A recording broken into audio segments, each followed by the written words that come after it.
asalaamu calaykum waraxmatullaahi wabarakaatu waani salaamay walaalaha ku xidhan jalankayna samagarad maxay dhalinyarada qaarkood markay ka baxaan dugsiyada waxbarashada iyo jaamacadaha ay aqoontoodu noqotaa halbacaal loo lisay qaar kalena aqoontooda ay noqotaa mid anfacle oo dadkooda iyo dalkoodaba iyo nafoodaba ku anfacaan ay noqotaa aqoontoodu sababtu maxay tahay la isku dhaafay ma isla ogaan doonaa in muuqaalkeena maanta aan wada galno.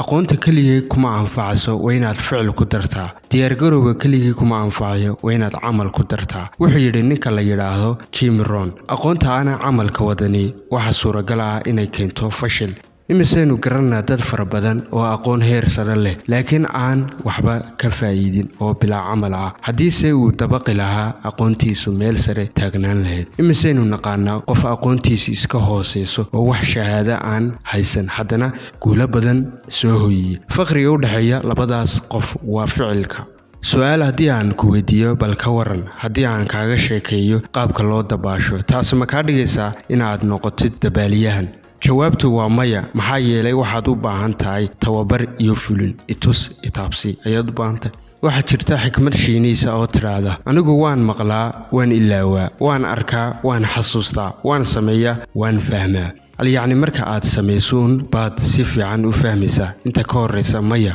cilmi baadhis ay samaysay jaamacadda Mareykanka ee Bill waxay ogaatay in bini'aadamku ay wixii ay maqlaan ka xasuustaan 10 wixii ay arkaan ka xasuustaan 25 laakiin wixii ay sameeyaan waxay ka xasuustaan 90 wuxuu yiri Jimmy Creighton mid ka mid ah madaxweynayaashii Mareykanka soo maray waa suuragal inaan aroortii tooso 9 saac oo aan iska baashaalo waa 9kii subaxnimo ama inaan aroortii tooso 5 saac oo aan noqdo madaxweyne Mareykanka marka qofka 5 saac toosa iyo qofka 9 saac toosa 9ka subaxnimo iyo 5ta habeenimo labada qof ee toosa faqri weyn baa u dhaxeeya qofkan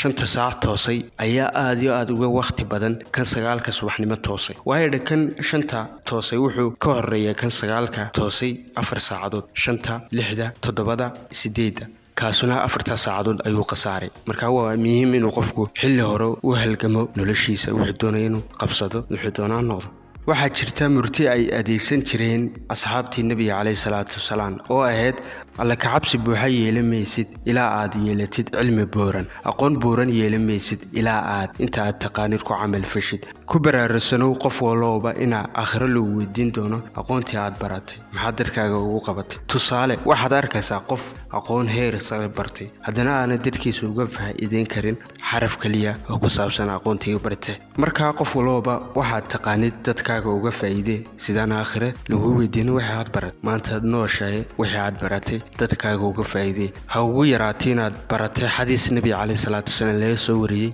haddaad maqashay dadka sii gaarsii nabi calayhi salaatu wasalaam waa ka yiri dadka aayadna ahaatay iga sii gaarsiiya xadiista iyo diintaba waa muhiim inaad waxaad taqaanid aad dadka sii bartid waxaad ogaataa meesha ummadda Soomaaliyeed jahliga lagaga beero ee looga soo dhacaa inay tahay dugsiyada waxbarashada waliba manhajka waxbarashada ardaygii waxa la barayaa maadooyin aanu ku faraxsaneen oo uu og yahay haddii uu barto inaanu dadkiisa iyo naftiisaba waxba ugu qaban karin maadooyinka waxa kamid ah chemistry-ga physics-ta tusaale ardayga barta chemistry iyo physics laba wadoon buu maraa kow inuu maadadii uu bartay uu macallin ku noqdo oo jiilka soo kacaya uu baro maadadii uu bartay marka jiilka soo kacaya ee la baray maadooyinka iyaguna labuun bay u qaybsamaan ama inay sidii loo baray ay dadku sii baraan oo macallimiin noqdaan ama inay mar allaale markay ka baxaan ay dhahaan maxaan ku qabanaa waana baranay maadooyinkii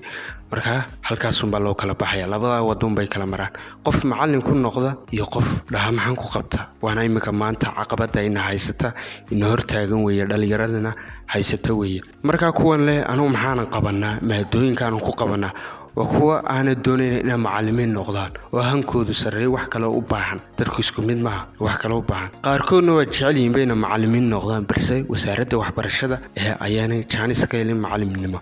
marka hadalka haddaan isku soo xooriyo maadooyinkaas waxay ku meereystaan ibaraan ku bare marka waxa wacan in manhajka maadooyinkaas oo kaliya aan lagu koobin laguna daro xirfado dhalinyarada anfacaysa oo dhalinyarada horsocod u yeelaysa bulshadeena la falgalaysa sida xirfada beerashada bal u fiirso geeyeena Soomaaliyeed bariiska oo loo soo dhoofiya qabandida oo loo soo dhoofiya baastada oo loo soo dhoofiya haruurkana oo loo soo dhoofiya marka ayaan daradayna haysataa wata dadkeenu aan ka sii jeestay xirfadii muhiimka una jeestay xirfado yaryaro aan waxba ahayn dhalinyaradu kan iyo jabis iyo maadooyin dhalinyaradu kan iyo jabis horaana loo yiri ummadii haddii saddex ka faa'iideysato ummadaas oo ummad horumartay bal saddexdaas isla ogaan doona kow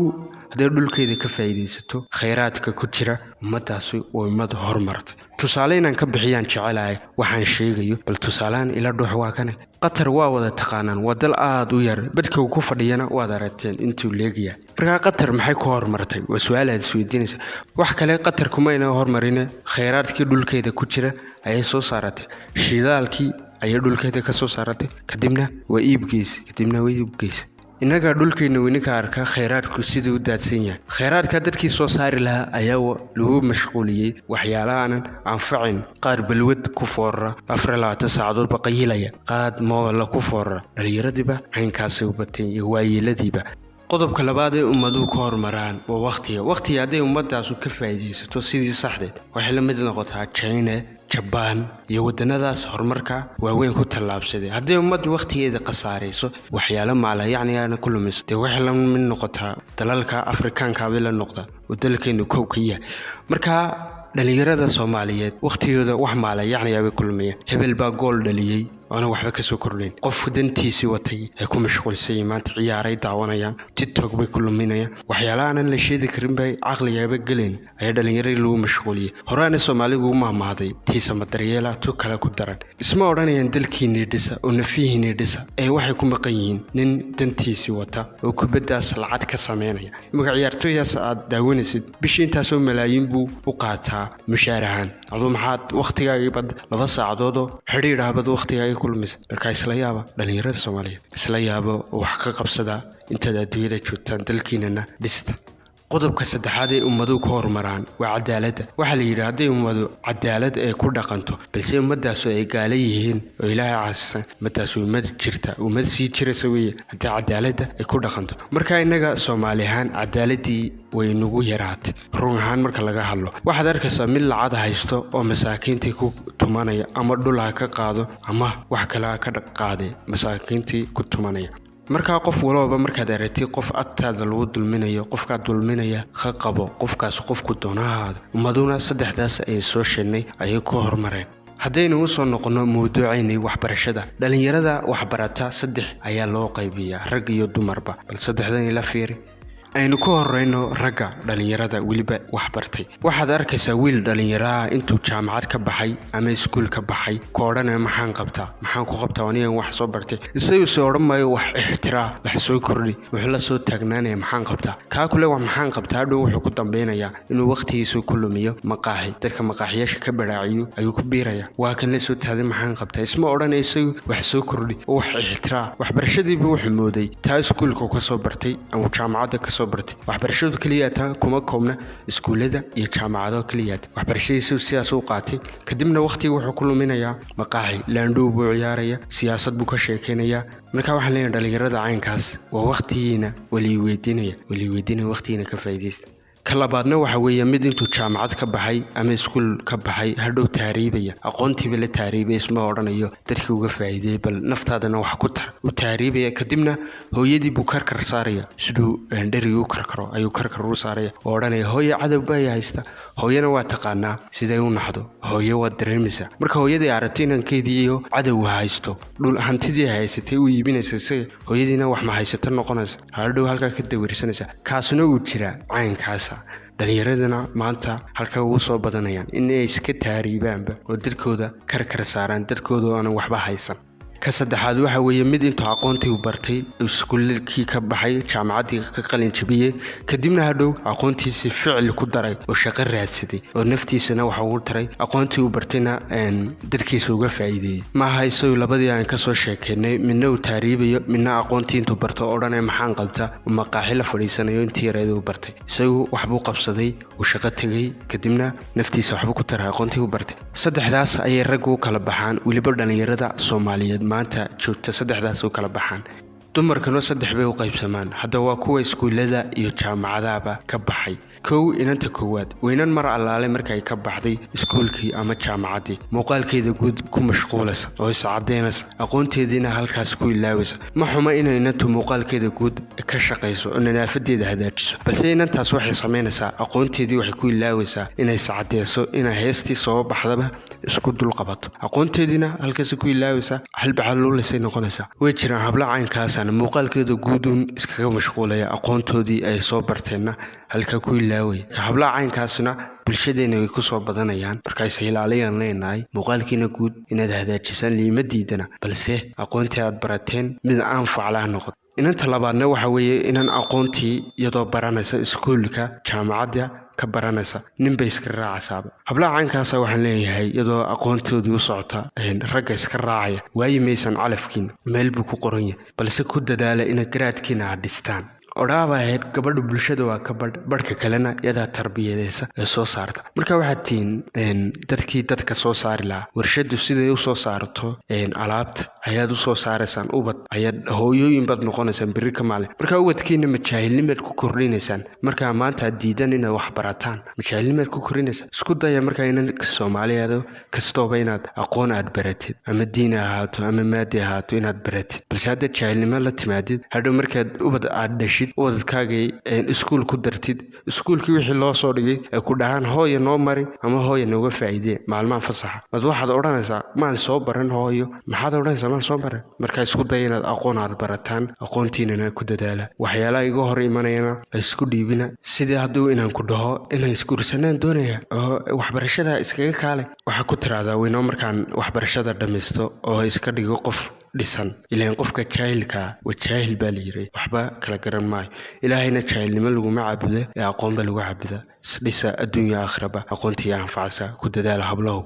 inanta saddexaad waa inaan adduun iyo aakhiraba guulaysatay waa inaan xijaaban oo aqoontii diiniyeedna baratay hadhow aqoonta ay baratayna ubadkeeda uga sii faa'iideynaysa marka ubad dhasho ama macallimad ba noqonaysa oo dadka sii baraysa aqoontii ay baratay maadi ha ahaato diini ha ahaato marka rag iyo dumarooba haddaad isku aragtid dadka aan ka soo sheekeynay kana mid tahay dadka wanaagsan hore u socon ku leeyahay dadka wanaagsan aqoonta ay bartaan ficil ku daraya horaan u socon ku leeyahay laakiin haddaad ka mid tahay dadka aqoontii intay barteen maqaaxiyaasha iska fadhiisanaya ama makeup-ka ku mashquulaya waa mashaakil marka isbedel sameeyaan leeyahay kuwa caynkaasa inanta laga wacanyay intay aqoon soo barato in makeup iyo jidhkeeda muuqaalkeeda sare ku mashquulsho inankana laga wacanyay intuu aqoon u soo barto iskuulka qalin jabiyo jaamacad ka qalin jabiyo isoo nin rageega hadhowna ku odhanaya maxaan qabtaa laga wacanyay waxaad u abuur wax isku day inaad ixtiraadid wax cusub bulshada horeena u ark isku day laakiin haddaad aqoontii maqaaxi la fadhiisid waqtigiina uu kaa lumaya adna waxaad noqonaysaa khasaare ayaa noqonaysa halbacaal luulisay ayaa aqoontaadiina noqonaysa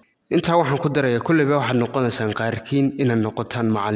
macallimiin ama maamulayaal wasaarado waxbarasho markaa isku daya inaad wax ka bedeshaan manhajka khaldane ee bulshadeena maanta la daalaadhacayso iskuna daya inaad xirfada ku dartaan dhalinyarada dhisaysa balse haddii aad noqotaan sida imika maamulayaasha wasaaradaha waxbarashada ee manhajka khaldan dhalinyarada hoos keenaya balse haddii aad u fikirtaan sida kuwan imika u fikiraan oo manhajka aad ku wadaan waxay noqonaa inta ismadhaantiyo dhasheedii jiilbana jiil buu sii dhiibayaa jaahilnimadaas iyo manhajka ku kooban maadooyinka yaryare ee aan inta badan dadku ku dhismin dhalinyarana ku dhisin markaa isku daya haddaad noqotaanba inaad macallimiin aad noqotaan manhajka waxaad ku bedeshaan oo dhalinyaradiina xirfado anfacaya sida xirfadeen ka soo hadalnay beerashada iyo xirfado kaloo lamida inaad dhalinyarada aad ugu dartaan oo kaliya ku koobin maadooyinkan chemistry-ga physics kaliya taana ku koobin ee wax kalena ku dartaan intaasaan leeyahay dhalinyaro waxa muuqaalka ku soo gabagabeynaya qodobka ugu dambeeya wax weeye waa xiriirka rabbigiin ilaaliya ilaahay subxaanahu wa tacaala wuxuu yiri qofkii dikrigeyga ka jeesada nolol ciriiriya ayaan ku nooleeyaa qofna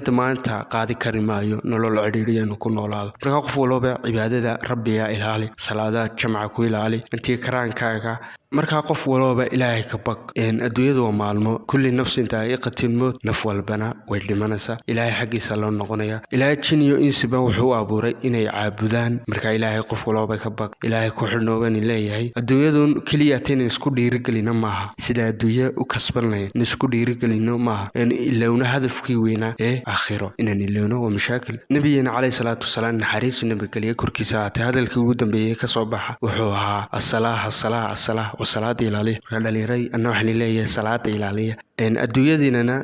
bidixda ku qabsada miditana aakhiradiina ku qabsada muuqaalku intaas uu ka yahay maanta intaan muuqaalka ka bixin option yar ba kula wadaagaya option ka yar bal isku day inaad soo fulisid waa muhiim inaad soo fulisid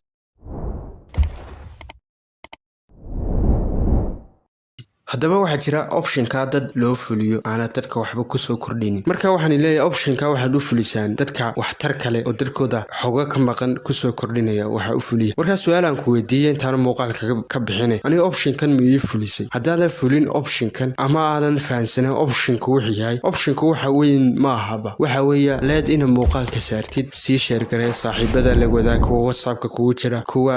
Facebook-ka kugu jira dhamaantood la wadaag siga uga faa'iideystaan muuqaalka hadday ku camal falaan oo si wacan uga faa'iideystaan ajar baad ku leedahay muuqaalka anaana ku damaano qaaday aniga in muuqaalka sameeyay haddaad share garaysid weeye marka option-ka lagu sheegaya waa caynkaas in muuqaalka like saartid channel-ka subscribe saartid haddaad ku cusub tahay muuqaalkana saaxiibada la wadaagtid muuqaalkeena maanta intaas uu ka eegyahay kuleyna muuqaalka wax ka faa'iidaan filaya insha Allah